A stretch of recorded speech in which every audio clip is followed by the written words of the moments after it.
Okay, so I was wondering if you could talk a little bit about. I think is there three different types of karma?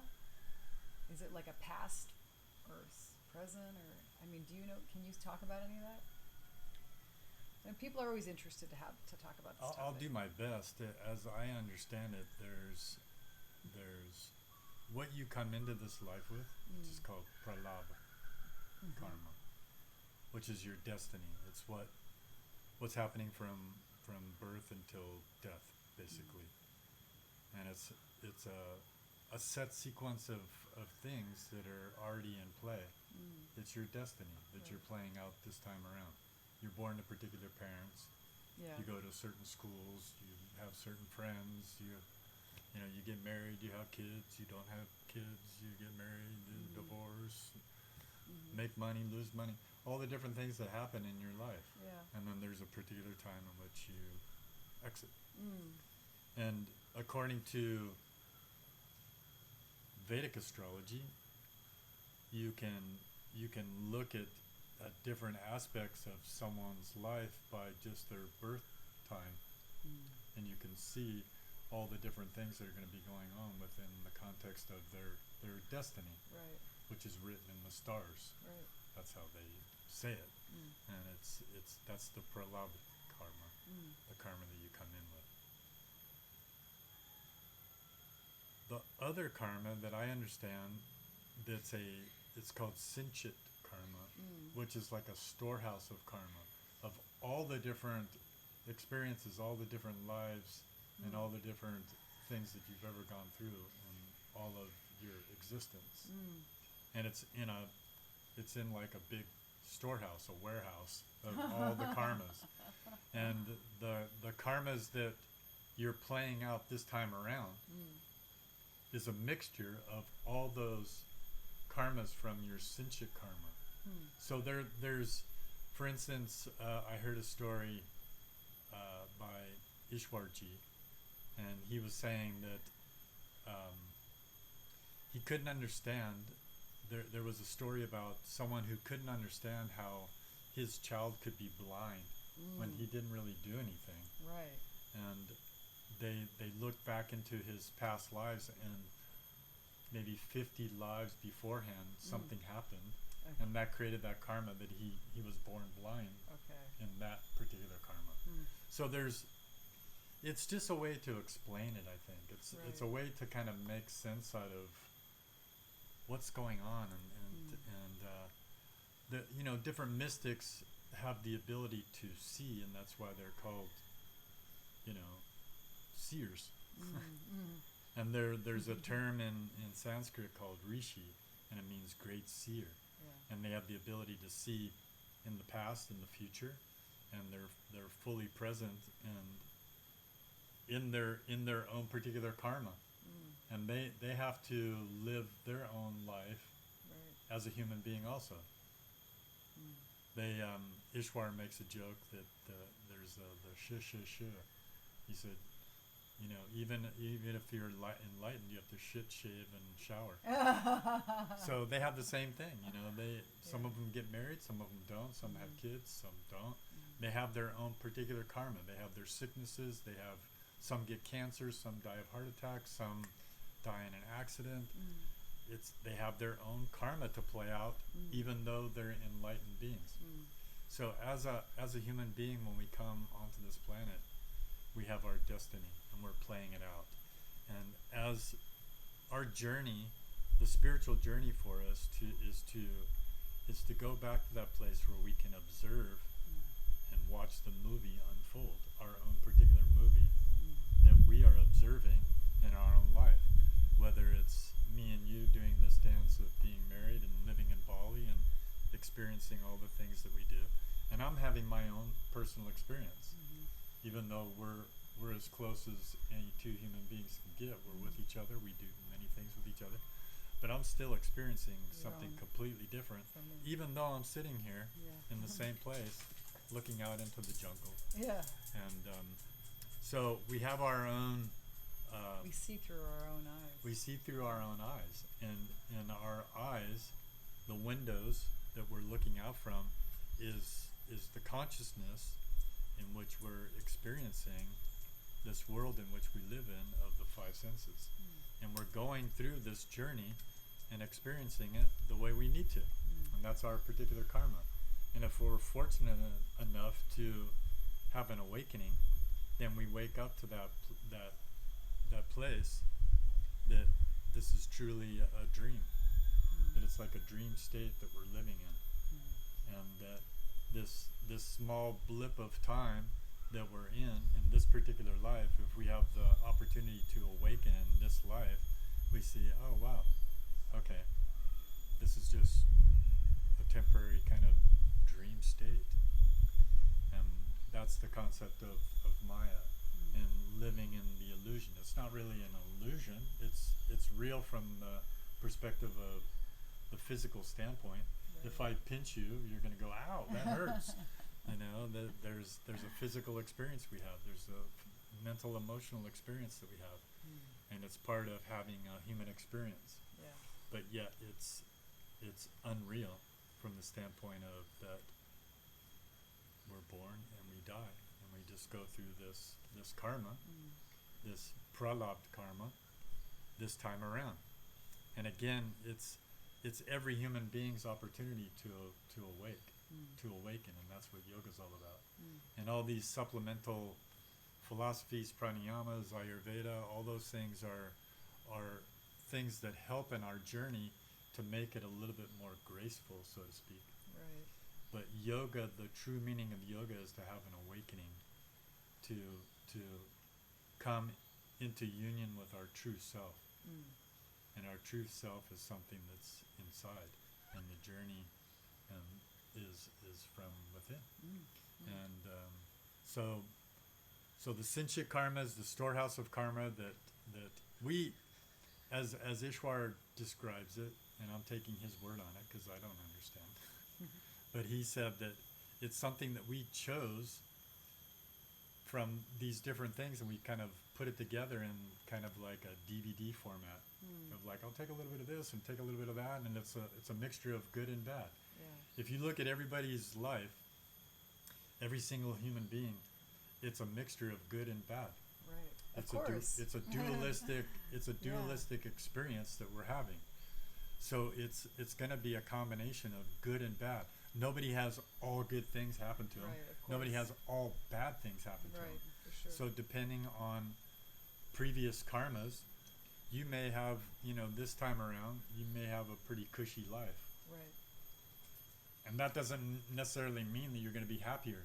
Right, of course. I see people with a very cushy life, and they're the most miserable people. Right. Because they're afraid of losing their money or afraid whatever of, it is, yeah. whatever. And they don't really fully enjoy what's going on. And there are people have absolutely nothing and are completely content. Yeah. And then there's Kriyaman karma, and I'm not quite.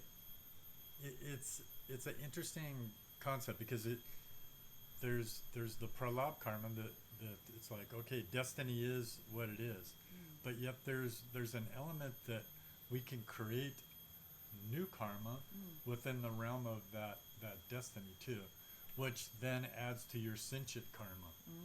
Okay. So that's why it's it's important that we watch what we're doing. Sure. And if we do have the opportunity to wake up enough that we go, oh, probably shouldn't do that. I shouldn't. That's what the yamas and the niyamas are all about. Right. Of course. Yeah.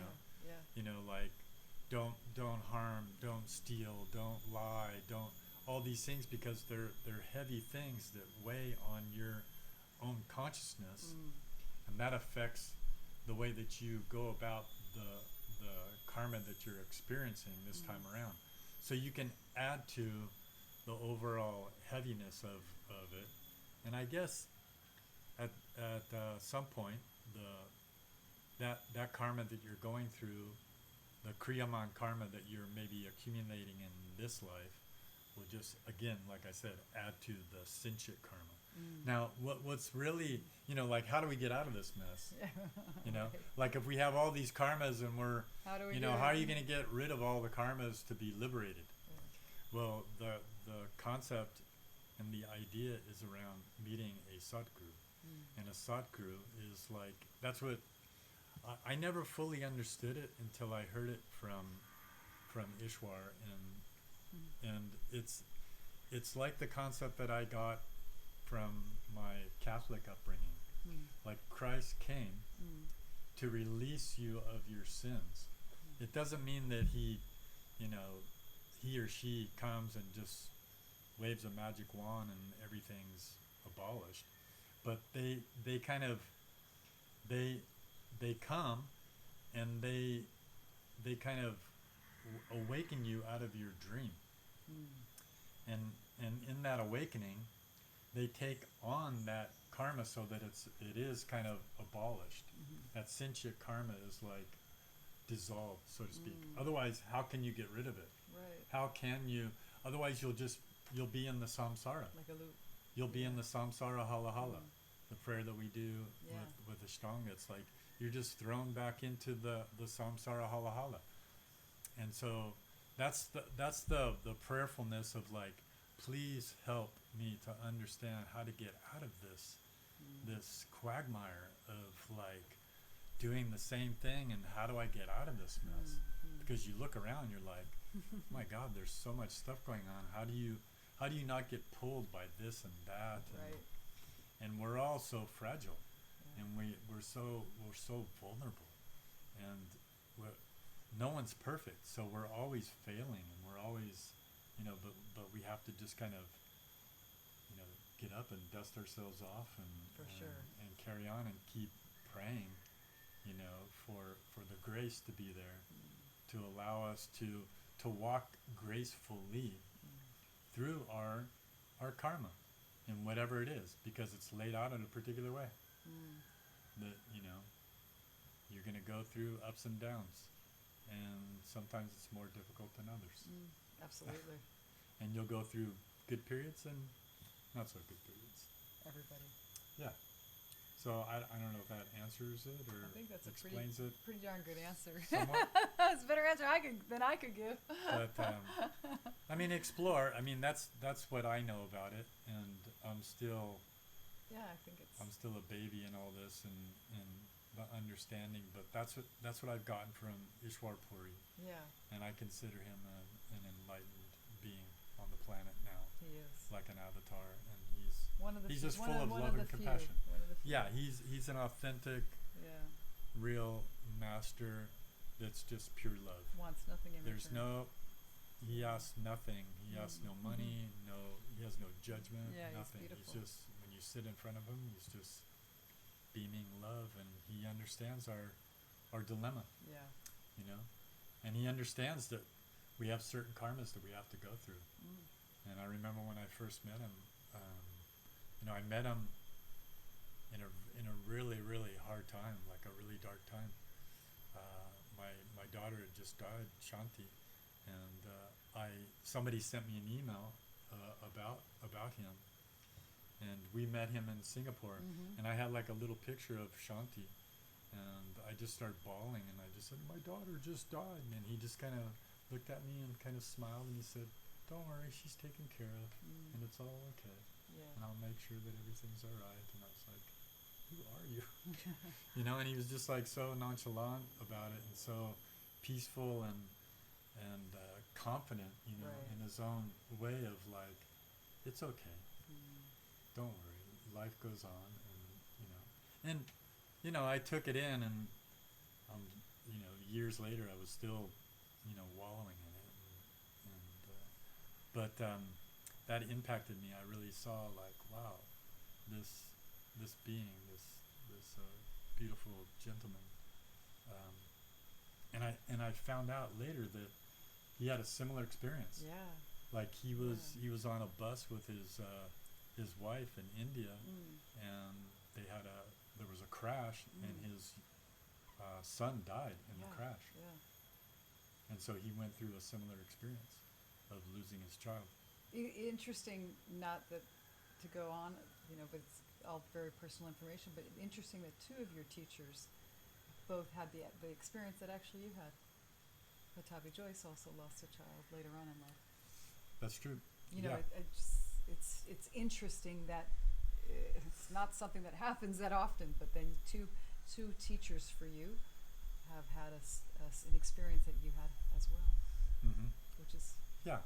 you know. I mean, we've heard the expression, there's no accidents from that standpoint. No Yeah. accidents. But it's all meant to be. You know, we're all meant to be going through whatever we need to. Mm. And I had to have that experience along with you. You had to endure all this also. You were right there with me when we found out here. Mm. You know, we found out about Shanti dying here in Bali. And so, yeah, you know, life is really interesting. Mm. It's, you know, it's full of surprises. It is. Yeah. And you never know what's going to happen. So we're all doing our best, and we're getting a lot of help. I know Mm. there's a lot of beings around, divine, you know, angels around that are there, and they don't want to interfere because we have our own karma. Coming Right. back to karma, Right. Sure. we have to live through our own karma. Mm. They can't interrupt that. There's certain Right. things that they can't take away. Mm. No one could have taken away like her dying Right. in a car accident. Right. That was her destiny, Yeah. and that was something I had to endure as her father. Mm. But that was her time to go Mm. at 28 years old. Yeah. So it makes more sense to me when I look at it like that, Mm. you know, as opposed to, oh, it's just all random and, you know, whatever. I don't believe in God, and there's a divine plan in all of it. Mm. And I think the deeper you go, the more clearly you see that it's orchestrated in such a perfect way. Mm. You know, everything is perfect, Yeah. even in its most. Difficult to understand moments. Yeah, I mean, look at the world. Look at all the suffering, Mm. you know, and then look at all the beautiful things that are going on. It's a mixture, Yeah, it's a mixture. and so yeah, it's part of living on planet Earth. I don't think planet Earth is ever going to be, you know, the utopian place that some people think it's going to be. Mm-hmm. You know, where it's all going to be perfect, and you know the environment's going to be all good, and everyone's going to love each other. It's a world It's not meant to. filled Yeah. with that. It's and always it's going part to of be the the darkness experience. and the light. It's part of the experience. Yeah. If we didn't have hate, we wouldn't have love. There would, you know, We light didn't have and dark. We and wouldn't have light. We wouldn't even know what it was. Yeah. Yeah. Yeah. So it's part of what we came down here to experience. Yeah. And you know, it's like going. Another beautiful example is you know, Ishwar uses this as like, this is like an amusement park. We came to an amusement park. You come in through the entrance and you go through all these crazy rides, and it's scary and it's fun and you're laughing and you're screaming and you're crying and I don't want any more, and then, you know, it's the end of the day and they say, okay, the park is closing now. Your time is up. And that's the end of your journey in the amusement park. So we've been around many times.